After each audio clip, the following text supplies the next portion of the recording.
ఉత్తరగీత ప్రథమోధ్యాయః మొదటి అధ్యాయము స్లో అఖండం సచ్చిదానందమవా మనసగోచరం ఆత్మానమఖిలాధారమాశ్రయేభీష్ట సిద్ధయే. అఖండము సచ్చిదానందము అవాం మానసగోచరము అఖిలాధారము అయినట్టి ఆత్మను అభీష్ట సిద్ధి కొరకు ఆశ్రయిస్తున్నాను. ఆత్మేంటే సర్వాతీతమై సర్వాధారమై సర్వగతమై ఉన్న బ్రహ్మమే.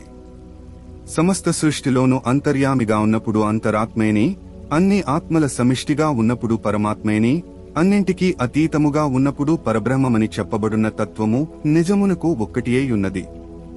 అట్టి బ్రహ్మము అఖండము సచ్చిదానందము అవాజ్ మానసగోచరము అఖిలాధారము అని ప్రారంభములోనే చెబుతూ ఈ గ్రంథమును ప్రారంభించినారు.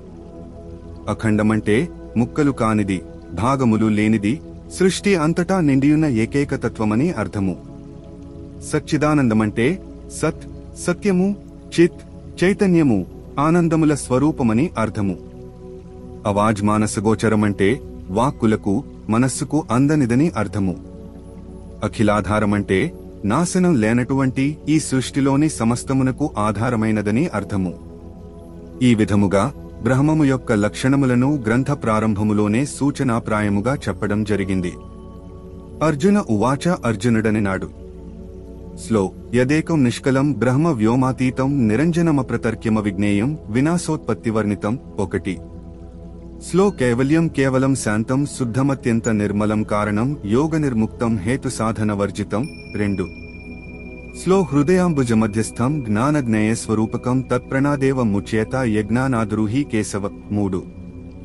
ఏది ఏకమో నిష్కలమో బ్రహ్మమో ఆకాశమునకు కూడా అతీతమో నిరంజనమో తర్కమునకు అతీతమో తెలియబడదో, ఏది పుట్టుక మరియు నాశనములు లేనిదో, కైవల్యము కేవలము శాంతము శుద్ధము అత్యంత నిర్మలమునై, ఏది అన్నింటికీ కారణమో, ఏది దేనితోనూ కలవదో, హేతువు ద్వారా తెలియబడదో, హృదయ పద్మంలో ఉన్నదో, జ్ఞానము జ్ఞేయములు తానే అయి ఉన్నదో, తెలిసికొనిన క్షణంలో ఏది ముక్తినిస్తున్నదో, ఓ కేశవ, దానిని నాకు తెలియజేయి. పరబ్రహ్మతత్వమును అర్జునుడు ఈ శ్లోకములలో వర్ణిస్తున్నాడు. బ్రహ్మము తాను దప్ప రెండవది లేని ఏకమైన చిత్స్వరూపమై ఉన్నది. ఏకమేవాద్వితీయం రెండు లేని ఒక్కటి యని బ్రహ్మమును గురించి ఛాందోగ్యోపనిషత్తు చెప్పినది. బ్రహ్మము నిష్కలము నిరవధ్యము నిరంజనమని అనేక ఉపనిషత్తులలో చెప్పబడియున్నది. ఉదాహరణకు సకలే నిష్కలే భావే సర్వత్రాత్మా వ్యవస్థితః సకలమై నిష్కలమై సర్వత్రా ఈ ఆత్మ నెలకొనియున్నది అని ధ్యానబిందూపనిషత్తు చెప్పినది. నభస్థం నిష్కలం ధ్యాత్వా ముచ్యతే భవబంధనాత్, ఆకాశంలో ఉన్న నిష్కలను ధ్యానించేవాడు భవబంధనముల నుండి విడిపోతాడు అని బ్రహ్మ విద్యోపనిషత్తు చెప్పుచున్నది. నిష్కలే నిష్క్రియే శాంతే నిరవధ్యే నిరంజనే అద్వితీయే పరే తత్వే, అద్వితీయము నిష్కలము నిష్క్రియము శాంతము నిరవధ్యము నిరంజనము అయినది పరతత్వమని ఆత్మోపనిషత్తు చెబుతున్నది. తదేవ నిష్కలం బ్రహ్మ నిర్వికల్పం నిరంజనం తదహమాహమితి జ్ఞాత్వా బ్రహ్మ సమృద్యతే ధ్రువం, అదే నిష్కళమైన బ్రహ్మము నిర్వికల్పము నిరంజనము. ఆ బ్రహ్మమే నేనని తెలుసుకుంటే నాశనమెరుగని బ్రహ్మజ్ఞానం కలుగుతుంది అని అమృత బిందూపనిషత్తు చెప్పుచున్నది. బ్రహ్మము అప్రతర్క్యము అవిజ్ఞేయమని కూడా ఉపనిషత్తులు చెప్పినవి. ఉదాహరణకు యన్మనసా నమనుతే ఏనాహుర్మనోమతం, ఏది మనస్సుతో తెలియబడదో, దేనివల్ల మనస్సు ఆలోచించగలుగుతున్నదో అదే బ్రహ్మమని కేనోపనిషత్తు చెప్పినది. యతో వాచో నివర్తంతే అప్రాప్య మనసా సహా, దేనిని చేరుకోలేక వాక్కులు మనస్సు వెనుకకు మరలుతున్నాయో అదే బ్రహ్మము అని తైత్తిరీయోపనిషత్తు చెప్పినది.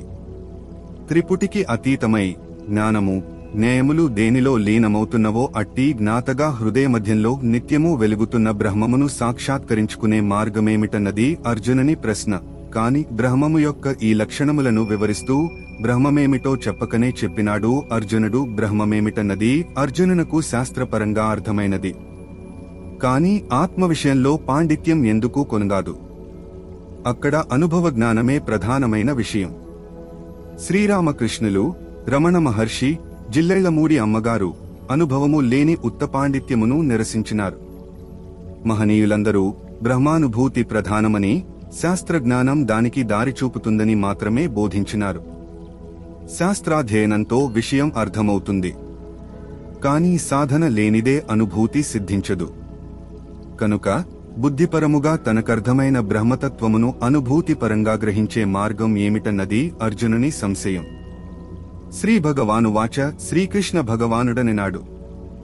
స్లో సాధు పృష్టం మహాబాహో బుద్ధిమానసి పాండవయన్మాం పృచ్ఛసి తత్వార్థమశేషం ప్రవదామ్యహం.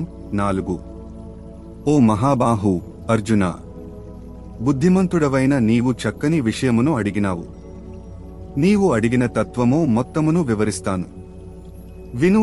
సోహం సాధన. స్లో ఆత్మమంత్రస్య హంసస్య పరస్పర సమన్వయాత్ యోగేన గతకామానాం భావన బ్రహ్మ చక్షతే. 5. ఆత్మమంత్రమును హంసమంత్రమును సమన్వయపరుస్తూ యోగము ద్వారా కోరికలను నిర్మూలించిన వారి భావనయే బ్రహ్మమని చెప్పబడుచున్నది. ఆత్మమంత్రస్య హంసస్య పరస్పర సమన్వయాత్ ఆత్మమంత్రమును హంసమంత్రమును సమన్వయపరుచమనిన ఉపదేశమును గ్రంథ ప్రారంభములోనే శ్రీకృష్ణ భగవానుడు అర్జునునకు గావిస్తున్నాడు. ఇదే బ్రహ్మానుభూతికి మార్గమని ఉపదేశము. ఆత్మమంత్రమంటే ఉచ్ఛ్వాస నిశ్వాసములతో కూడిన శ్వాస. ఊపిరి ఆడుతూ ఉండటం వల్లనే ఆత్మ యనునది దేహంలో నిలబడి ఉంటున్నది. ఊపిరి ఆగిన మరుక్షణం ఆత్మేనే హంస దేహం నుండి ఎగిరిపోతుంది. కనుక ఆత్మమంత్రమంటే శ్వాస యొక్క నడక, హంసమంత్రమంటే సోహం అనిన మంత్రమని చెప్పబడుతుంది. మన ప్రయత్నం లేకుండా ఈ మంత్రము మన శ్వాస ద్వారా ఒక్క రోజులో 21,600 సార్లు నడుస్తూ ఉంటుందని యోగశాస్త్రం అంటుంది.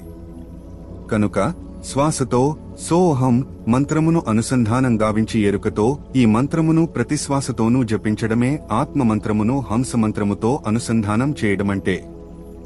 యోగేన గతకామానాం భావన బ్రహ్మచక్షతే.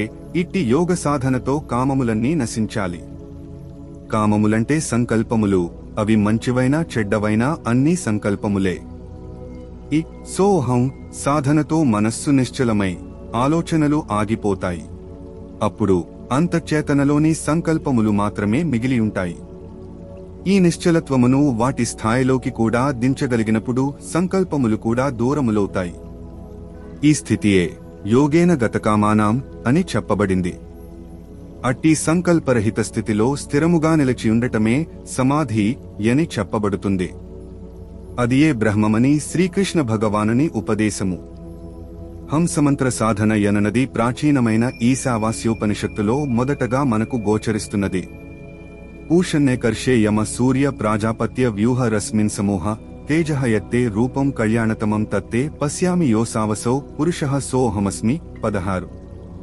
ఓ సూర్యదేవ, సమస్తమును ప్రాణముతో నింపుతూ అదుపు చేస్తూ నడిపిస్తున్నావు.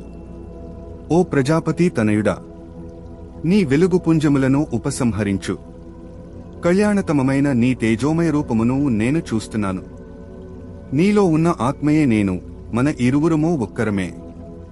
శుక్ల వేదాంతర్గతమైన హంసోపనిషత్తులో ఈ విధముగా చెప్పబడింది.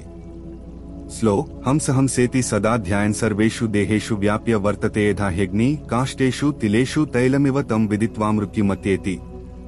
కట్టెలలో అగ్నిలాగా నువ్వులలో నూనెలాగా అన్ని దేహములలోనూ వ్యాపించి యున్నదానిని హంస హంస ఎంటూ ఎల్లప్పుడూ ధ్యానించేవాడు బ్రహ్మమును తెలుసుకుని మృత్యువును దాటిపోతున్నాడు అని హంసోపనిషత్తులోని మంత్రము చెబుతున్నది.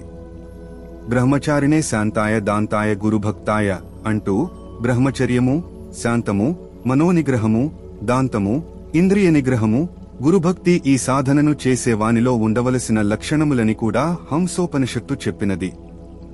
సోహం సాధనలో 2 విధానములున్నాయి. ఉచ్ఛ్వాసమంటే ఊపిరిని లోపలికి పీల్చుకోవడం, నిశ్వాసమంటే ఊపిరిని బయటకు వదలడం. యోగ వేదాంత మార్గమును అనుసరించేవారు సో అనునది ఉచ్ఛ్వాసమని, హం అనునది నిశ్వాసమని అంటారు. తంత్ర మార్గమును అనుసరించేవారు సో అనునది నిశ్వాసమని, హం అనునది ఉచ్ఛ్వాసమని అంటారు. రెండూ సరియైనవే. ఒకటి ఆత్మానుభూతికి, మరొకటి బ్రహ్మానుభూతికి దారితీస్తాయి. ఒకటి అంతరాత్మను దర్శింపజేస్తే మరొకటి సర్వాంతర్యామి అయిన పరమాత్మను దర్శింపజేస్తుంది. సామవేదాంతర్గతమైన ధ్యానబిందూపనిషత్తు సోహం మంత్రమును గురించి ఈ విధముగా చెప్పినది. స్లో హకారేణ బహిర్యాతి సకారేణ విసేత్ పునః హంసహంసేత్యమం మస్త్రం జీవో జపతి సర్వదా. హకారంతో బయటకు పోతుంది, సకారంతో లోనికి వస్తుంది. హంస హంస అంటూ ఈ మంత్రమును జీవుడు నిత్యమూ జపిస్తూనే ఉంటాడు. కృష్ణయజుర్వేదమునకు చెందిన యోగశిఖోపనిషత్తు కూడా ఇదే విధముగా చెబుతున్నది. స్లో హకారేణ బహిర్యాతి సకారేణ విసేత్పునః హంస హంసేతి మన్రోయం సర్వైర్జీవశ్చ జప్యతే. హకారంతో బయటకు పోతుంది, సకారంతో లోనికి మరలి వస్తుంది. హంస హంస అనబడే ఈ మంత్రమును అన్ని జీవులు జపిస్తూనే ఉంటాయి. స్లో సోహంసోహమితి ప్రోక్తో మంద్రయోగః స ఉచ్యతే. ప్రతీతిర్మంద్రయోగాచ్చ జాయతే పశ్చిమే. దీనినే సోహం సోహం అంటూ జపించడం మంత్రయోగమనబడుతుంది. ఈ మంత్రయోగం వలన కుండలిని పశ్చిమ వీధిలో సుషుమ్నా మార్గంలో ప్రయాణిస్తుంది. సకారేణ బహిర్యాతి హకారేణ విసేత్పునః. సకారంతో శ్వాస బయటకు పోతుంది, హకారంతో మరలా లోనికి వస్తుంది అంటూ విజ్ఞాన భైరవ తంత్రము చెబుతున్నది. ఇది తంత్రసూచితమైన మార్గము. మరికొందరు యోగులు మొదట సోహం జపముతో ప్రారంభించి క్రమేణా హంసః జపముగా అది మారవలెనని, అప్పుడీ మంత్రము హంస సోహం అవుతుందని చెబుతారు. అంతర్బహిశ్చ తత్సర్వం వ్యాప్యన్నారాయణ స్థితః. లోపల బయట అంతటా వ్యాపించి నారాయణుడున్నాడు అని మహానారాయణోపనిషత్తు చెబుతున్నట్లుగా దీనిని అనుభవంలోకి తెచ్చుకోవాలి. కనుక సోహం మంత్ర సాధన ద్వారా ముందుగా తన లోపల అంతర్యామి అయిన ఆత్మను గ్రహించి, తదుపరి అదే ఆత్మ తనకు బాహ్యంగా సృష్టి అంతటా కూడా వ్యాపించి యున్నదనిన అనుభవమును పొందాలి. సూక్ష్మములైన ఈ భేదములెలా ఉన్నప్పటికీ, ఏ విధముగా దీనిని సాధన చేసినప్పటికీ, ఈ సోహం సాధన వల్ల ఊపిరి పీల్చుకునే ప్రక్రియ క్రమేణా సూక్ష్మముగా మారుతుంది. గుండె కొట్టుకునే వేగం తగ్గుతుంది. ఈ విధమైన నిరంతర సాధన వల్ల ఒక్కొక్కసారి ఊపిరి ఆగిపోయిన స్థితి కలుగుతుంది. దీనిని కేవల కుంభకమని, సహజ కుంభకమని అంటారు. ఈ స్థితిని యోగి అందుకోవలసి ఉంటుంది. ఆ తరువాత ఇది తనతో ఎల్లప్పుడూ ఉండే విధంగా సాధించుకోవలసి ఉంటుంది. అప్పుడు ఇంద్రియములనబడే ద్వారములు వాటంతటా అవే మూసుకుంటాయి. బయటి స్పందనలేవి యోగికి అందవు. ఇట్టి స్థితిలో ఉన్న యోగి యొక్క దృష్టి భ్రూమధ్యంలో నిలచిపోతుంది. అప్పుడతనిలో అప్రయత్నముగా కుండలినీ జాగృతి కలుగుతుంది, చక్రోత్తేజం కలుగుతుంది. ఇటువంటి ఇంకా ఎన్నో అద్భుతములు ఈ సోహం సాధనతో జరుగుతాయి. చివరకు సమాధి స్థితి కూడా దీనితో సిద్ధిస్తుంది. కాకుంటే ఇవన్నీ సిద్ధించేటంతవరకు పట్టుదలతో సాధనను కొనసాగించి అంతర్ముఖుడై తన లోలోపలకు తానే ప్రయాణిస్తూ పోవాలి. ఈ సాధనా రహస్యములను గురుముఖతః నేర్చుకోవలసి ఉంటుంది. కూటస్థము అక్షరము. స్లో శరీరిణామజస్యాంతం హంసత్వం పారదర్శనం హంసో హంసాక్షరం చేతత్కూటస్థం యత్తదక్షరం తద్విద్వానక్షరం ప్రాప్య జహ్యాన్మరణ జన్మని. 6 దేహధారులకు అజము యొక్క అంతమైన హంసత్వమే పరమదర్శనము. హంస హంస ఎంటూ ఉన్న అక్షర చైతన్యము కూటస్థములో ఏదైతే ఉన్నదో అదే బ్రహ్మము. దానిని తెలుసుకున్నవాడు అక్షరమును పొంది జనన మరణములను వదిలిపెడుతున్నాడు. అజస్యాంతం పుట్టుకలేనిదాని అంతమని అర్థము. పుట్టుకలేనిది జీవాత్మ, దానికి అంతమెలా ఉంటుంది? హంస జీవాత్మ, పరమహంస పరమాత్మ గా మారుటయే పరిమితమైన జీవత్వము అపరిమితమైన పరమాత్మలో కరిగిపోవడమే దాని యొక్క అంతము. ఇదియే హంసత్వం పారదర్శనం అని చెప్పబడింది. కూటమనగా త్రికూటమని, భ్రూమధ్యమని అర్థము. గంగా యమునలనబడే ఇడా పింగళ నాడులు ఆ ప్రదేశంలో సరస్వతి ఎనబడే సుషుమ్నతో కలుస్తాయి గనుక ఇది త్రివేణి సంగమమని, త్రికూటమని చెప్పబడుతుంది. కూటస్థ చైతన్యమంటే భ్రూమధ్యములో వెలుగుతున్న చైతన్యమని అర్థము. హంస హంస ఎంటూ సాగుతున్న ఈ సాధన యోగి యొక్క ఏకాగ్రతను భ్రూమధ్యంలో నిలుపుతుంది. ఇక్కడున్నటువంటి చైతన్యము అక్షరమైనది, అనగా క్షరము లేనిది. భ్రూమధ్య చక్రము కంటే క్రింద మూలాధారాది విశుద్ధ చక్ర పర్యంతమున్న 5 చక్రములు పంచభూతములకు సూచికలు. పంచభూతములు క్షరములు అనగా నశించునవి. వాటిపైన ఆజ్ఞాచక్రంలో ఉన్న చైతన్యము అక్షరము అనగా నాశనం కానిదే ఉంటుంది. కూటస్థములోనున్న అక్షర చైతన్యమును గురించి భగవద్గీతలో ఈ విధముగా చెప్పబడినది. స్లో జ్ఞాన విజ్ఞాన తృప్తాత్మా కూటస్థ విజితేంద్రియ యుక్త ఇత్యుచ్యతే యోగి సమలోష్టాస్మకాంచన 6.8. ఇంద్రియములను జయించి జ్ఞాన విజ్ఞానముల చేత తృప్తుడైన యోగి కూటస్థుడై మట్టిని బంగారమును సమానంగా చూస్తాడు. అనగా సోహం సాధన చేత ఆజ్ఞాచక్రములో మనస్సు స్థిరముగా నిలచిన యోగి ఇంద్రియాతీతుడవుతాడు, సమదర్శనుడవుతాడని అర్థము.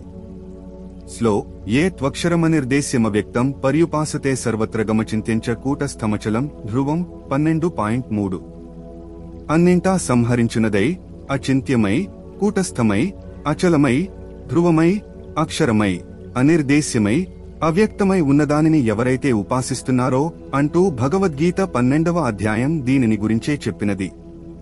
స్లో ద్వావిమో పురుషో లోకే క్షరశ్చాక్షర ఏవచ క్షరః సర్వాణి భూతాని కూటస్థోక్షర ఉచ్యతే 15.16. క్షరుడు అక్షరుడు అంటూ లోకంలో ఇద్దరు పురుషులున్నారు.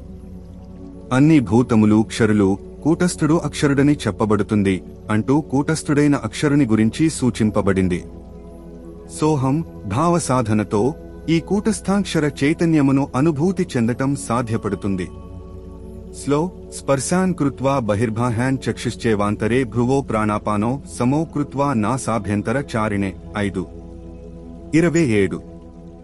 స్లో యతేంద్రియ మనోబుద్ధిర్మునిర్మోక్షపరాయణ విగతేచ్ఛ భయక్రోధో యస్సదా ముక్త ఏవ సహ 5:28.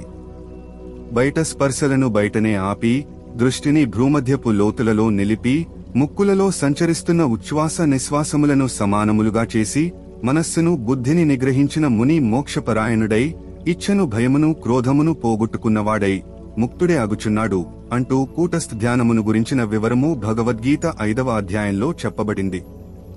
కాకీముఖ సాధన.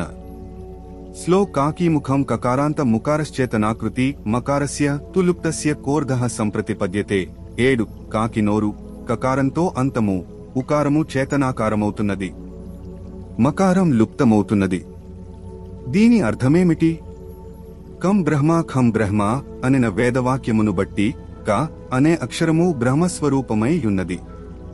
వీనిలో క అనగా సుఖమని, కి అనగా దుఃఖమని రెండింటినీ అనుభవించున్నది అను శబ్దమని, వెరసి కాకిన్ అంటే సుఖదుఃఖములను అనుభవిస్తున్న జీవుడని శ్రీ గౌడపాదాచార్యుల వారు తమ వ్యాఖ్యానములో వ్రాసినారు. వారింకను కకారాంతం క శబ్దము యొక్క అంతము అనగా అను శబ్దము చేతనాస్వరూపమైన కారము, వాటిపైనున్న మా కారములు కూడా లయమైన పిదప మిగిలియున్నదే బ్రహ్మమని చెబుతూ అకార ఉకార మకార రూపమైన ఓంకారమునకు అద్వైతపరమైన వ్యాఖ్యానమును గావించినారు.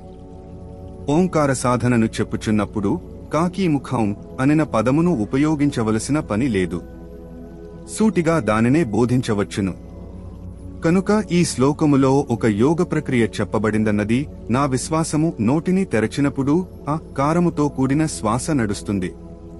పెదవులను కాకిముక్కులాగా ఉంచినప్పుడు కారముతో కూడిన శ్వాస నడుస్తుంది. నోటిని మూసినప్పుడు మకార రూపమైన కుంభకము సాధ్యమవుతున్నది. ఇది ఓంకార ప్రాణాయామమే. అయితే దీనిలో ఒక రహస్యమైన క్రియ దాగియున్నది. ప్రాచీన కాలంలో యోగులకు తెలిసిన ఒక రహస్య ప్రాణాయామము యొక్క విధానము ఈ శ్లోకములో చెప్పబడినది. శీతలి ప్రాణాయామమును అభ్యాసం చేసే సమయంలో నోటిని కాకిముక్కులాగా ఉంచడం జరుగుతుంది. ఇది కార శబ్దమును వెలువరుస్తూ ఉచ్ఛ్వాసము నిశ్వాసములు రెంటినీ జరుపుతుంది. అకారమును ఉచ్చరించినప్పుడు కూడా రెండూ సాధ్యములవుతాయి. మా కారమును అనినప్పుడు మాత్రము నోటిని మూయవలసి వస్తుంది. ఈ మూడింటినీ కలిపిన ఒక ప్రాణాయామ సాధన ఇక్కడ చెప్పబడినది. దీనిని గురుముఖతః నేర్చుకునవలసి ఉంటుంది. స్లో గచ్చం స్థిష్టం సదా కాలం వాయుస్వీకరణం పరం సర్వకాల ప్రయోగేన సహస్రాయుర్భవేన్నర 8. నడుస్తున్నప్పుడైనా కూర్చునియున్నప్పుడైనా వాయువును స్వీకరిస్తూ పరమును అందుకొంటూ సర్వకాలములలోనూ దీనిని అభ్యాసం చేస్తుంటే నరునకు 1000 ఏళ్ల ఆయువు కలుగుతుంది. ఆసనబద్ధుడై సాధన చేస్తూ కూర్చునియున్నప్పుడేగాక సర్వకాల సర్వావస్థలలోనూ ఈ ప్రాణాయామక్రియను సాధన చేయాలి. అంతేగాక పరమును ధ్యానించాలి. పరమంటే కేవల కుంభకములో ఉన్నప్పుడు కూటస్థములో అనుభూతమయ్యే స్థితి. ఈ విధమైన సాధనను చేసిన యోగికి ఆయుష్షు అమితముగా పెరుగుతుందని అర్థము. ఈ ప్రక్రియను కూడా గురుముఖతః నేర్చుకోవలసి ఉంటుంది. ఆకాశ ధ్యానము. స్లో యావత్పశ్యేతగాకారం తదాకారం విచింతయేత్ ఖమధ్యే కురు చాత్మానమాత్మమధ్యే చ ఖం కురుఆత్మానం ఖమయం కృత్వా న కించిదపి చింతయేత్. 9. ఆకాశము కనిపించే వరకు తత్ ను ధ్యానించాలి. ఆకాశ మధ్యంలో ఆత్మను, ఆత్మ మధ్యలో ఆకాశమును ధ్యానించాలి. ఆత్మను శూన్యమయంగా చేసి దేనిని ఆలోచించకుండా ఉండాలి. తత్ అనగా నిరాకార బ్రహ్మము. దీనిని ధ్యానించవలెనంటే మానవునకు గల ఏకైక ఆధారము ఆకాశము. కనుక అనంతమైన శూన్యాకాశమును ధ్యానించే యోగి క్రమేణా నిరాకార బ్రహ్మానుభూతిని పొందగలుగుతాడు. ఈ సాధనలో నిరాధారమైన శూన్యాకాశం మధ్యలో తానున్నట్లు, అదే విధముగా తనలో అంతా శూన్యమే నిండియున్నట్లు ధ్యానించవలసి ఉంటుంది. ఇతరమైన ఏ ఆలోచనను కూడా మనస్సులో అనుమతించకూడదు. ఎటువంటి వాడి జీవితంలోనైనా చివరకు మిగిలేది శూన్యమే. అందుకే సాహసి అయిన వాడు మొదటి నుండి శూన్యమునే ధ్యానించవలసి ఉంటుంది. విజ్ఞాన భైరవ తంత్రములో కూడా ఈ ధ్యానము చెప్పబడినది. స్లో విశ్వమే తన్మహాదేవి శూన్యభూతం విచింతయేత్ తత్రేవ చ మనోలీనం తతస్థలయ భాజనం. ఓ మహాదేవి, ఈ విశ్వము మొత్తము శూన్యభూతమని, ఆకాశమని చింతించవలెను. దానిలోనే మనస్సు లీనమవుతుంది. అదే లయమునకు దారితీస్తుంది. స్లో నిత్యే నిరాశ్రాయే శూన్యే వ్యాపకే కలనోంజితే బాహ్యకాశే మనః కృత్వా నిరాకాశం సమావిశేత్. ఎల్లప్పుడూ ఉండునది, ఆశ్రయము లేనిది, అంతటా వ్యాపించినది, కల్లోలములకు అతీతమైనది అయిన బాహ్యాకాశమును మనస్సులో ధ్యానించగా అట్టి ధ్యానఫలితముగా తానును ఆకాశస్వరూపుడే అగుచున్నాడు. దాని యొక్క లక్షణములు కలిగినవాడే అగుచున్నాడు అని విజ్ఞాన భైరవ తంత్రము చెప్పుచున్నది.